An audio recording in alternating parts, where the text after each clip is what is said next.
CBD is generally considered safe and non-addictive.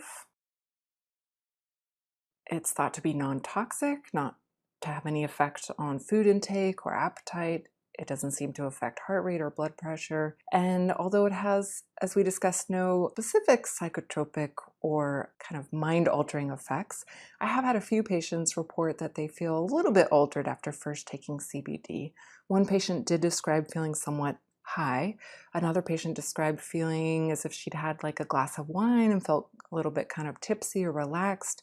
So until you know how CBD affects you, I definitely think it's worth trying a very low dose and making sure that you are taking it at a time when you're home and don't have to drive anywhere or operate any heavy machinery. However, even high doses of up to 1,500 milligrams a day of CBD have been reportedly well tolerated. And for me, I generally don't recommend anything above about 150 milligrams a day. I think 200 milligrams a day is probably the ceiling of where I'd go. So you can tell that even up to 1,500 milligrams, which is really a huge amount, it's thought to be safe and well tolerated. That being said, of course, CBD does have the potential, like anything, to have some side effects. There's been reports of dry mouth, drowsiness, lightheadedness, nausea, diarrhea. I've definitely experienced some drowsiness. Usually I'm taking CBD at night, and that's kind of a beneficial effect I'm going for. But until you know how CBD affects you, definitely make sure that you are trying it at home in the evening and just a very low dose before you see how it affects you. And I'll go into some more specific dosage recommendations at the end here. But the other thing to keep in mind with CBD is that it can affect, particularly at high doses, it can affect levels of other medications. So if you're on a medication where it's really critical that it remain at a certain blood level, so like blood thinners, anti-seizure drugs, chemotherapy, antiretroviral drugs like for HIV, you want to make sure that you are keeping your doses low, so definitely below that 200 milligrams of CBD a day.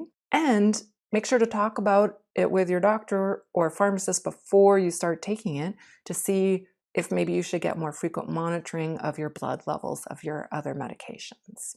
Now, it's really important to try and figure out how to find a medical grade CBD. And the key things to keep in mind when you're doing that is what's the actual source of the CBD.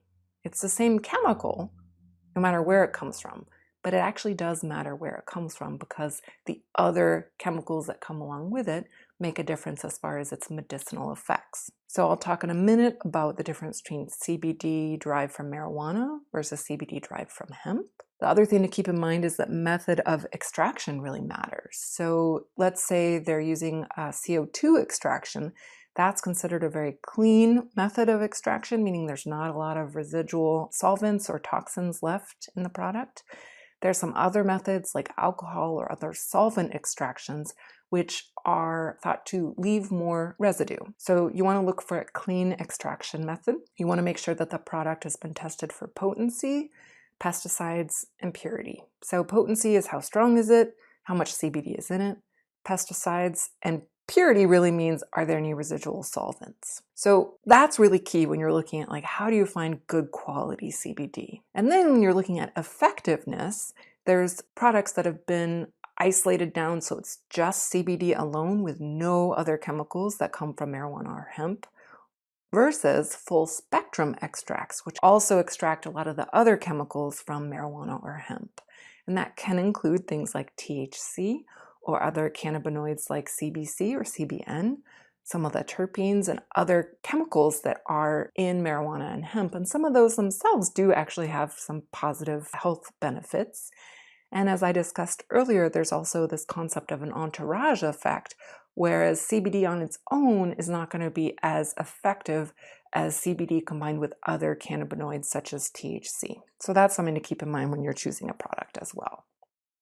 So what do dogs have to do with CBD? Well, the important thing to remember here is that just like dogs are one species, but there's many different breeds that have many different characteristics, cannabis is one species and it has two breeds. One breed is marijuana. It tends to be high in THC, low CBD, and it tends to be low in the fiber that's used for industrial purposes. Then the other breed is hemp, and industrial hemp has been bred to have a lot of that fiber that's used for industrial purposes. It's been bred to have very low THC. It has to have below 0.3% to qualify as hemp. And lately, for CBD extractions, industrial hemp is being grown and being bred for very high CBD levels. So there's a little difference between CBD from marijuana and hemp. Some of it is around effectiveness, some of it is around legality, access. So the basics, CBD from marijuana, the good news is when it's sold in a dispensary, a medical marijuana dispensary, you know because of state laws that it's going to be tested for contaminants and potency. The bad news is it tends to come from plants that have a higher level of THC, so it's harder to find an extract that contains little or no THC. It's also only available in states with legalized marijuana usage. CBD from hemp, however, is accessible and legal in all states. You know it's going to have low to zero THC. That's the good news. The bad news is there are no state or federal regulations that mandate testing at all. Anybody can put any product they want for sale online. They can say it contains CBD even though it contains none, and they can sell it to you. That's really scary, and that was scary for me as a physician when I was recommending CBD as something I wanted my patients to try. So you want to make sure that the product that you are taking is trustworthy and has been third-party tested to verify that it actually has the CBD in it that it says they have, and that it doesn't have anything else in it, like pesticides or solvents. The other thing to keep in mind is that because hemp is a bioaccumulator, it's actually a plant that really sucks up chemicals from the soil it's grown in. It really has to be grown organically, or it's going to become very easily contaminated with pesticides. So you want to make sure that any CBD extract from hemp that you're purchasing has been tested for pesticides. Now, interestingly, Journal of American Medical Association last year was worried the same way I was about what my patients might be getting when they bought CBD online. So for this study, they ordered over 80 different CBD products sold online, and they found that they were mislabeled over 50% of the time. Sometimes they were underlabeled, sometimes they were overlabeled, sometimes they had no CBD in them at all. And that's very similar to what I found when I did some testing on my own of different products that I purchased both in Portland and online. So guidelines for buying hemp CBD extracts online. First, do your research. Do your research on the company, make sure that you trust them, make sure that the information they're putting out there is reliable. You want to make sure that they're using organically grown hemp as much as possible, that it's been lab tested for the 3 Ps, purity, potency, and pesticides. Ideally, they would post testing results from a reputable lab on their website, in which they would not only test for potency, but also verify that there's no pesticides or contaminants left from the extraction process. And you want to make sure as much as possible they're using clean extraction techniques like CO2 extraction.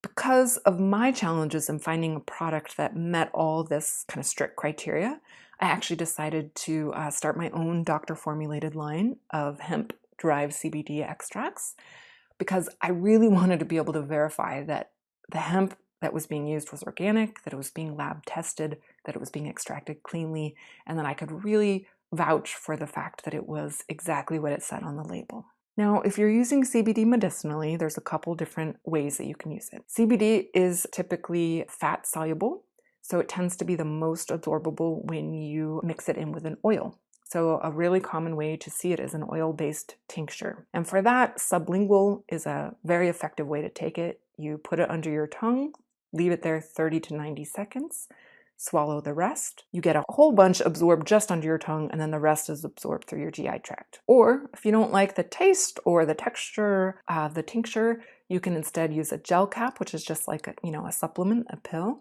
and that only goes through your GI tract, although you're not going to get as much absorption because a lot of it is sort of wasted as it goes through your GI tract. You still will get some, but you're not going to get as much CBD as you did from the sublingual tincture.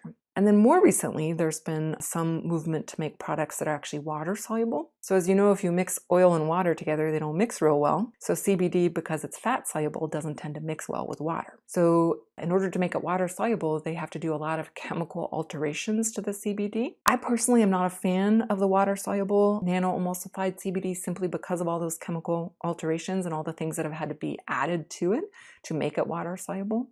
That being said, some people really like the water-soluble solutions, so those are reasonable too, and you just do them the same way, sublingual, under the tongue, 30 to 90 seconds. Again, I like full spectrum extracts. I think they're the most effective. For dosages, you want to start low and go slow, particularly until you know how it affects you. You want to start with just maybe 5 milligrams, taking it once under the tongue. Start it in the evening in case it makes you sleepy. Then the next day, maybe try 7 milligrams, the next day 10 milligrams, and ultimately work your way up to the usual recommended dosage is around 15 to 30 milligrams up to 4 times daily. Now that can be taken scheduled, meaning you're taking it 4 times every day. That can be taken just as needed, for example, just for when you're feeling anxious or having a pain flare. I find for fibromyalgia, it tends to work better when you take it scheduled. You certainly don't have to take it up to 4 times a day. You could take it scheduled once in the morning, once in the evening, and then you could take an additional 1 or 2 doses just as needed. As long as you're not going above about that 120 to 150 milligram dosage of CBD, you can really experiment with what works the best for you. I hope this information on CBD has been helpful for you. As promised, I wanted to make sure I answered that most awkward question of all. Will CBD show up or affect the results of a urine drug screen? Well, the answer is it depends, and it depends on how much THC is in the product. So urine drug screens actually check for THC, not CBD. So if the product that you're using has absolutely 0 THC in it, and you're positive of that, and you can either third-party test it yourself, or you trust the results of any testing that the company you're buying it from has published, then as long as there's no THC in that product, it should not show up at all on a urine drug screen. However, as you know, a lot of the CBD products out there do contain microscopic or trace amounts of THC. And in fact, those tend to be the ones that, in my experience, work the best.